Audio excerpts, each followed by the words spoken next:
ဒီကုမန်လေးကိုရဘန်လေးပြန်ပြီးချင်ပါတယ်စာတင်တဲ့အချိန်မှာအာယုံမဆက်နိုင်တဲ့ကလေးကိုဘယ်လိုမျိုးသင်ကြားပေးရမလဲဆရာမတဲ့ဒီလိုမျိုးခက်ခဲရှိနေတဲ့ teacher တို့ရောရှိကြလား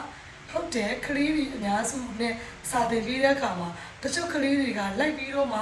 အာယုံမဆက်နိုင်တဲ့ကလေးတွေကိုလည်းသိထားမိမယ်လို့ထင်ပါတယ်အဲ့ဒီအတွက်စာတင်တဲ့အခါမှာအာယုံမဆက်နိုင်တဲ့ကလေးတွေအတွက်ကိုနီလန်လေးခုလေးမျှဝေပေးချင်ပါတယ်ပထမဆုံးအနေနဲ့ကလေးတွေကအာယုံအကြာကြီးမဆက်နိုင်တဲ့အတွက်ကြောင့်သူတို့ကိုစာသင်ပြီးတဲ့အခါမှာအကြာကြီးသင်ပြရမှာမဟုတ်ဘဲနဲ့10မိနစ်လားဒါမှမဟုတ်15မိနစ်လားအနည်းဆုံးသင်ပေးဖို့အတွက်လိုအပ်ပါတယ်15မိနစ်ပြီးတိုင်းမှာကလေးကိုခဏတာ break time ပေးတာမျိုးအညောင်းအညာဖြေခိုင်းတာမျိုးကိုလုပ်ပြီးလို့ရပါတယ်နံပါတ်2ကတော့ကလေးကိုချီကျူးပေးတာပါကလေးကခဏလေးပဲဖြစ်ဖြစ်အာရုံစိုက်ပြီးတော့မှနားထောင်နေရဆိုရင်ဟိုတတကြီးမိမိ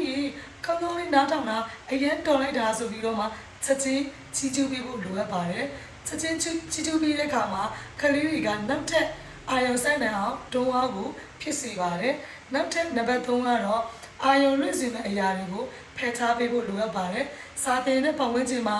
TV တန်တွေဖုန်းတန်တွေဒါမှမဟုတ်ပတ်ဝန်းကျင်ကဆူညံတာမျိုးမရှိအောင်အတက်နိုင်ဆုံးသတိထားပြီးတော့မှပြင်ဆင်ပေးဖို့လိုအပ်ပါတယ်နောက်ဆုံးနံပါတ်4ကတော့ကလေးကိုလက်တွေ့ကြကြလေးသင်ပေးဖို့လိုအပ်ပါတယ် active learning လို့ခေါ်ပါတယ်ကလေးကိုစာချီပဲမသင်မဲနဲ့စာကိုသင်ပြီးတဲ့အခါမှာကလေးနားလည်အောင်သဘောပေါက်အောင်တက်နိုင်တဲ့လောက် material ပစ္စည်းတွေကိုသုံးပြီးတော့မှသင်ပြီးတဲ့အခါမှာကလေးကသူ့ကိုယ်တိုင်ကန်တွယ်ပြီးတော့မှသင်ကြားရတဲ့အခါမှာပို့ပြီးတော့မှမှတ်မိပြီးတော့မှပို့ပြီးတော့မှအာရုံစိုက်နိုင်ပါတယ်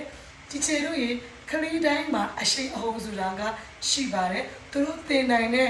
limit သင်နိုင်တဲ့အာရုံစိုက်နိုင်တဲ့ limit ဆိုတာကရှိပါတယ်အဓိကကတော့ကျမတို့ဆရာဆရာမတွေကစိတ်ရှိပြဖို့ပါပဲဆိုတော့ဒီမှာရှိတဲ့ teacher တွေထဲမှာလည်းကိုယ့်ရဲ့ကလေးတွေကိုဘယ်လိုမျိုးသင်ကြားနေလဲဆိုတာကိုလည်း comment မှာညှောက်ပေးအောင်နော်